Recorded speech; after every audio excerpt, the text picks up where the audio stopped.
Welcome back to the CNBC TV 18 special show on the jury that will decide the 13th Indian Business Leader Awards. And we spoke to a whole host of prominent leaders from India Inc.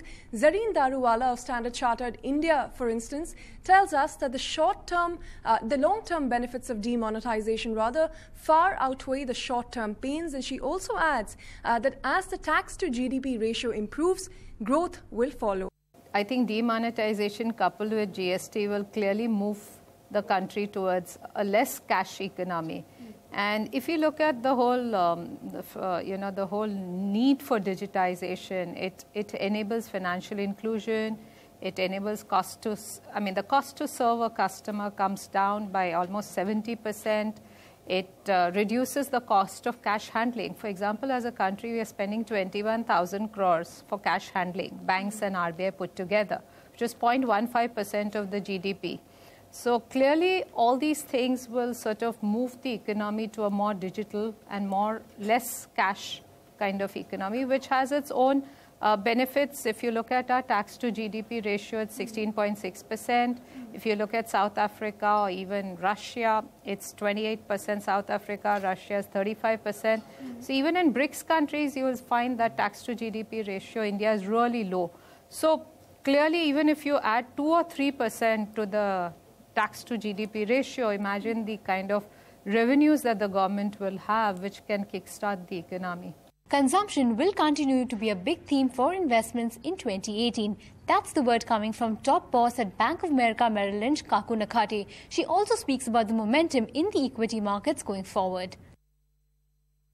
So consumption continues to be our top pick because there's a lot more leeway. If you really even look at China, India is nowhere there. And if we have to become the 5th largest economy, which we believe by research we will become in terms of 2019, then consumption is one theme that we cannot run away from it. Even the pay commissions will add, the jobs will add, and basically the usage change and patterns will also add. So that's one theme that I would really say. Finance as a theme, or the financial sector as a theme, will continue. We've seen slowdown because of some of the banks, but the private sector banks have really performed. The NBFCs have performed, and actually just the reach is actually changing the way things are. And I would take a little bit of contrarian bet on the technology space, if I may say so, because I do feel technology is also over synchronized, and while global trends are trending towards artificial intelligence and and moving away from per head count to kind of product run, I think most of our companies, barring there could be ups and downs in quarter, but I do feel we will continue our growth, and it's not that it should be so much of a laggard actually. CII President Shobana Kamineni is upbeat about the India growth story. She says GST will aid growth and it won't be long before investments pick up. I do think that GST had a fairly soft landing, that there were many, that people would have expected way more pain. Other countries took almost a year to settle. So this settling process has been faster. You've seen it in terms of the collection. Huge uptick in collection, so that itself speaks for great success. But I think going forward, as we see, we have to iron out some of the glitches that have created tension in exports.